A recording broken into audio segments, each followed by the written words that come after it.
Employment injury क्या होता है सर? सीधी सी बात है सर, कोई भी इंजरी जो कोर्स ऑफ एम्प्लॉयमेंट में आना चाहिए, किस में आना चाहिए? कोर्स ऑफ एम्प्लॉयमेंट में। और ध्यान में रखना कि बेटा वो सुपरविजन में होना चाहिए। किस में होना चाहिए आप लोग के? सुपरविजन में। चाहे वो सर आप लोग का प्रिंसिपल एम्प्लॉयर हो सकता है, चाहे तो वो एजेंट भी हो सकता है। यस और नो? सर वो प्रिंसिपल एम्प्लॉयर भी हो सकता है और चाहे तो एजेंट भी हो सकता है। क्लियर है कि नहीं? ठीक है सर, कोई दिक्कत नहीं है। अब सर उसमें सबसे बड़ा एक चीज ये है सर कि जो एम्प्लॉयमेंट जो इंजरी है आप लोग का, क्या है आप लोग का? जो एम्प्लॉयमेंट इंजरी है बेटा, वो इन और आउटसाइड इंडिया दोनों में एप्लीकेबल है। सर इन में भी हो सकता है, आउटसाइड इंडिया में भी हो सकता है, कोई दिक्कत नहीं है यार। सर नॉट नेसेसरी कि वो एम्प्लॉयर के प्रेमाइसेस में ही हो।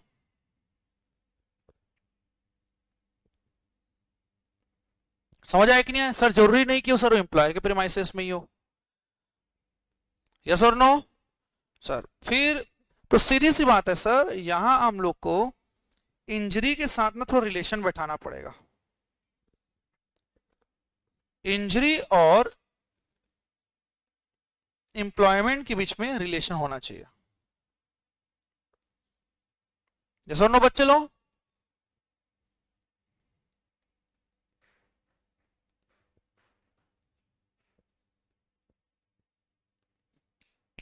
क्लियर है सबको?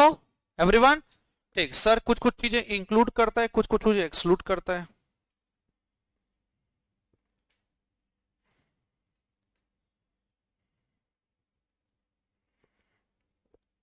एम्प्लॉयमेंट इंजरी कुछ कुछ चीजें इंक्लूड करता है, कुछ कुछ चीजें एक्सक्लूड करता है।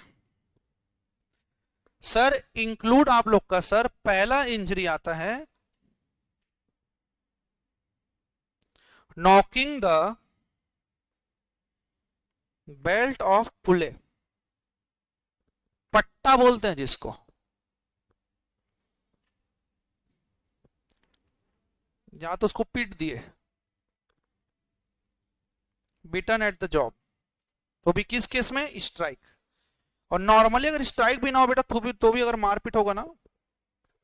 एक मैनेजर था, भयंकर खड़ूस आदमी था, वर्कर लोग आए, रूम बंद किए, सर बात करना है, भयंकर खतरनाक बात की यार उससे।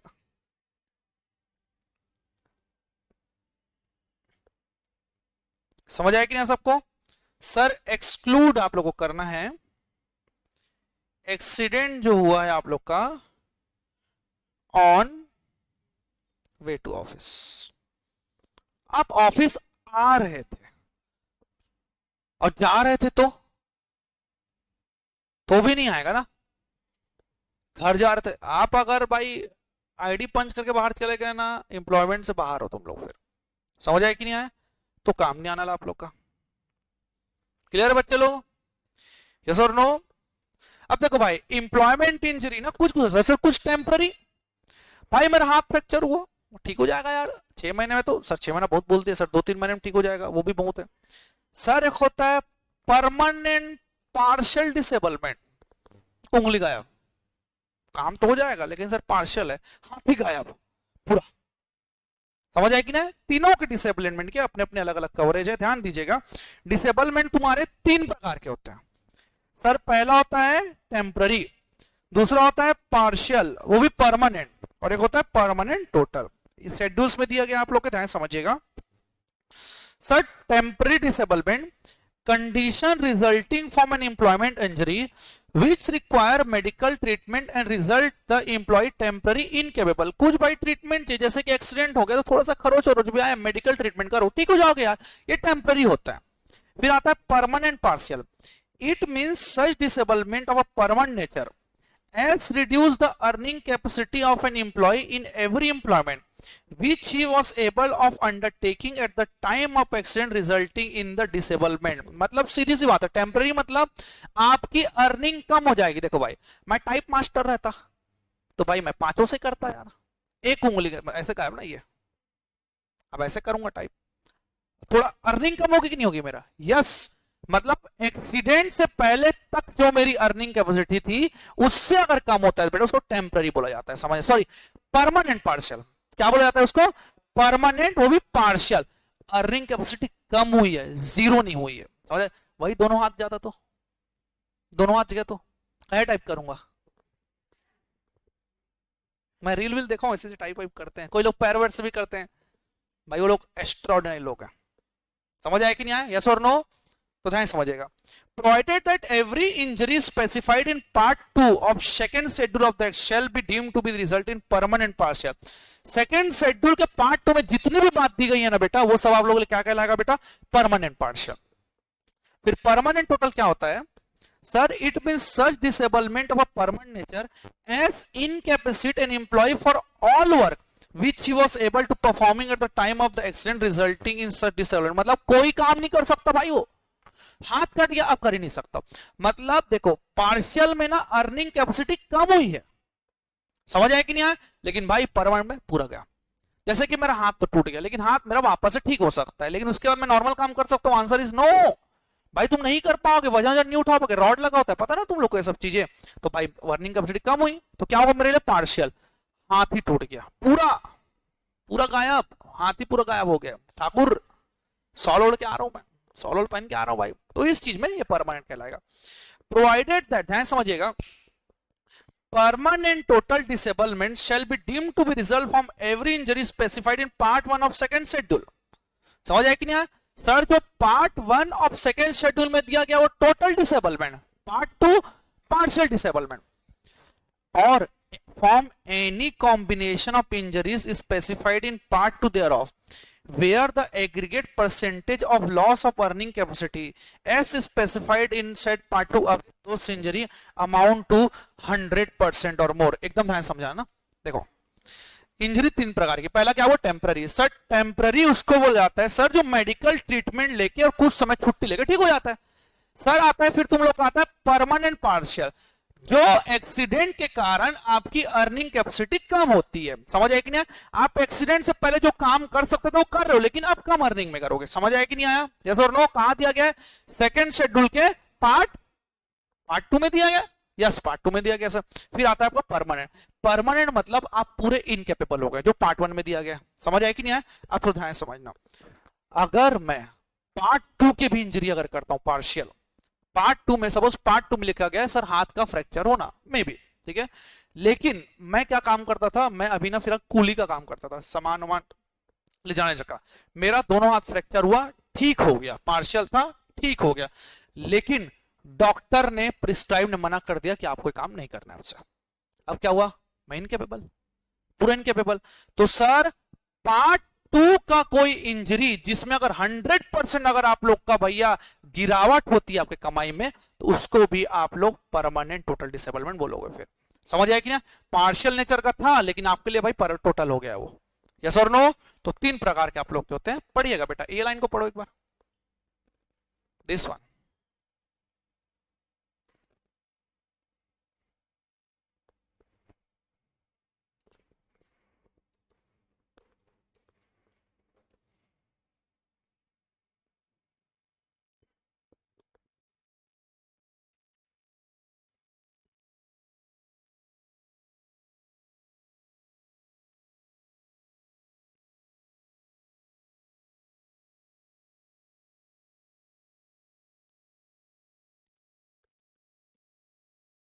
Done everyone? ठीक है सर, नोट्स लिखते हैं।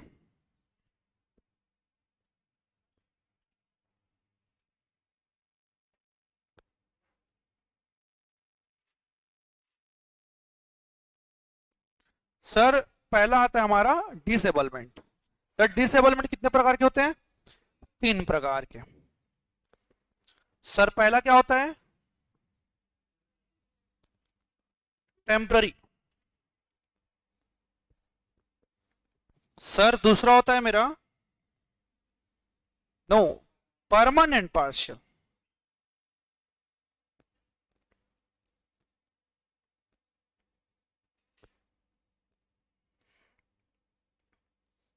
Permanent partial.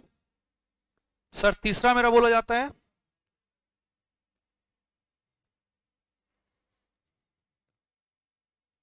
Permanent total. Sir temporary उसको बोला जाता है सर जो ठीक हो सकता है किस चीज से, मेडिकल ट्रीटमेंट से, which requires medical treatment plus temporary incapable. कुछ समय के लिए आप इनकेपेबल हो गए।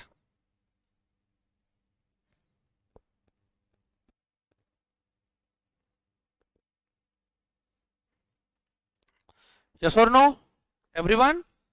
सर परमानेंट पार्शियल क्या बोलता है, सर रिड्यूस होगा आप लोग का अर्निंग कैपेसिटी।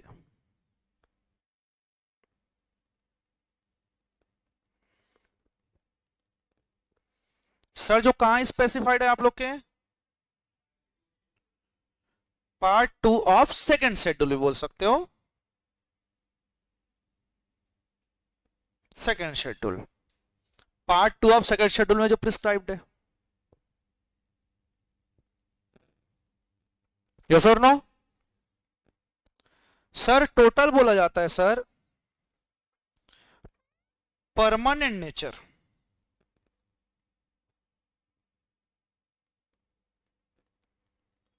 वो भी इनकेपेबिलिटीज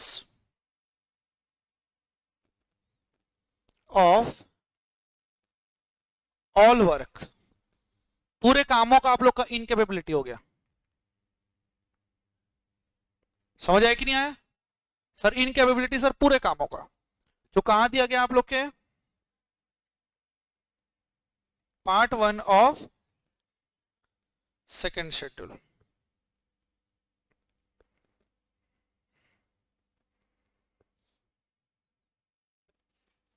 यस और नो।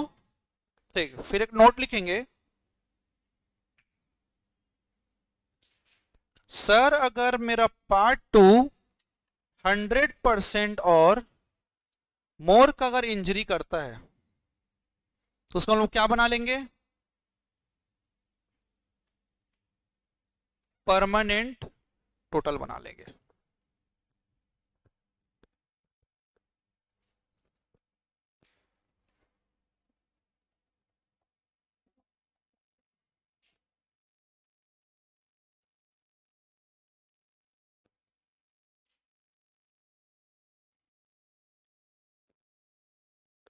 इस एक्ट का नाम है तुम लोग का employ state insurance act.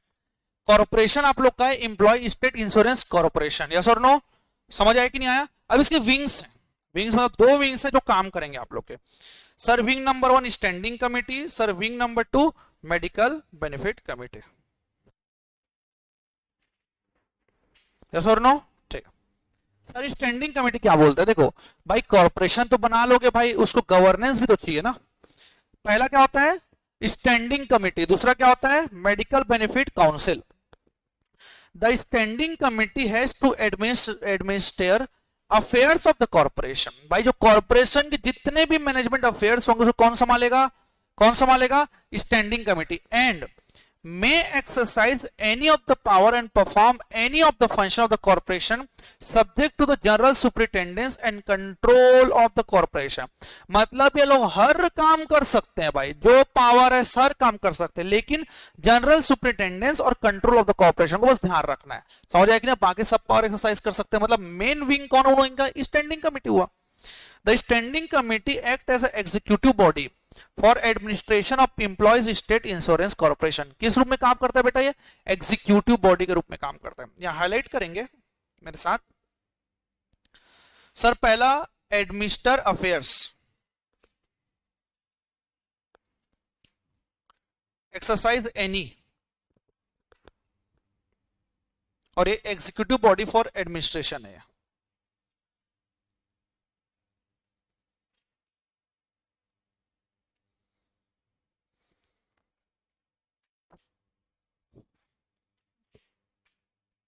Yes और नो। फिर आता है sir medical benefit council. The duties of the medical benefit council stating that a council shall advise the corporation and the standing committee on the matters related to administration of medical benefit, the certification for purpose of grant of benefit and other connected matter। देखो क्या होता है ना, कोई person को अगर injury हुई तो जाएगा हॉस्पिटल, भाई हॉस्पिटल से बिल लाएगा, तो उस बिल को सैंक्शन करना है कि नहीं करना है, कौन डिसाइड करेगा? Medical benefit council. समझ आया कि नहीं आया? तो ग्रांट देने का मेडिकल पर्पस के लिए और एडवाइस देने का काम किसका है? मेडिकल रिलेटेड टर्म्स को मेडिकल बेनिफिट काउंसिल देगा। समझ आया कि नहीं सबको? Have such power and duties of investigation in relation to complaint against medical practitioner। भाई मेडिकल प्रैक्टिशनर के खिलाफ अगर कुछ भी कंप्लेंट आता है, जो डॉक्टर्स के खिलाफ है, उनके ऊपर एक्शन नहीं लेने वाला है। फर्जी बिल जानते हो ना, फर्जी साइन करके देते हैं, अगर कुछ भी हो तो एक्शन नहीं लेने वाला है मेडिकल बेनिफिट काउंसिल। यस और नो? ठीक। फिर perform such other duties in accordance with the medical treatment. और मेडिकल ट्रीटमेंट के साथ अगर कुछ भी और ड्यूटी होता है तो यही परफॉर्म करेगा। मतलब पूरा मेडिकल ट्रीटमेंट की जवाबदारी किसकी? Medical benefit council. यस और नो? ठीक, पढ़ते हैं थोड़ा सा। तो सर हाईलाइट करें। ठीक सर, ड्यूटीज में सर एडवाइस करेगा सर कॉर्पोरेशन और स्टैंडिंग कमिटी को, कौन सा मैटर पे? मेडिकल बेनिफिट पे। और सर ग्रांट करेगा बेनिफिट को।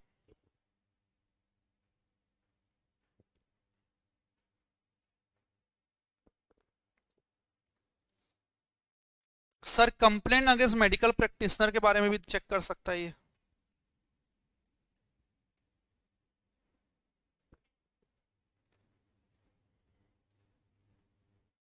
क्लियर है सबको? ठीक है सर।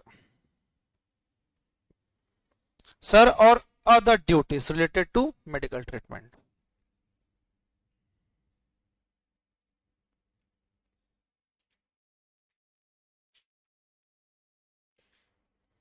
डन बच्चे लोग? ठीक है, ये आप लोगों का क्या होता है बेटा? मेडिकल बेनिफिट का दो विंग्स होते हैं आप लोग के। पहला क्या होता है आप लोग का? स्टैंडिंग कमेटी, दूसरा मेडिकल बेनिफिट काउंसिल। क्लियर है यहां तक? अब सर मेन मुद्दा, ये जो कॉरपोरेशन का जो पैसा है ना बेटा, जो इंप्लॉयर काट के जमा करेगा, वो फंड का पैसा किस किस पर्पस के लिए यूज होगा? हॉस्पिटल बना सकते हैं सर, सर सैलरी भी देना पड़ेगा विंग्स के मेंबर्स को, भाई डिफ्रे करना पड़ेगा, ऑडिट का खर्चा देना पड़ेगा सर, कोई भी इंस्टीट्यूशन दुनियादारी, मतलब मेडिकल का खर्चा तो विंग से ही जाएगा। पैसा कहां से जाएगा? वही जो इंश्योरेंस का पैसा आया था भाई, उसी को तो देंगे, और कहां से करेंगे? बहुत सारी चीजें, तो ध्यान समझिएगा। Employees state insurance fund, meaning and purpose, थोड़ा इसको स्टार मार्क करेंगे बच्चे लोग, एवरीवन।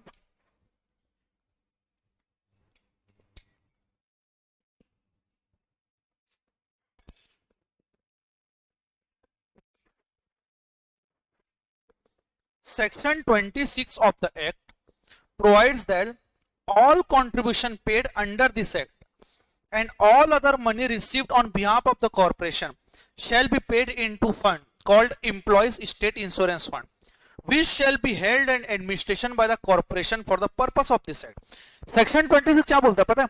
जितना भी कंट्रीब्यूशन जो इस एक्ट में आएगा, जितना पैसा जो कॉर्पोरेशन का आएगा वो फंड में जाएगा। उस फंड का क्या नाम है? Employees state insurance fund. समझ आया कि नहीं आया?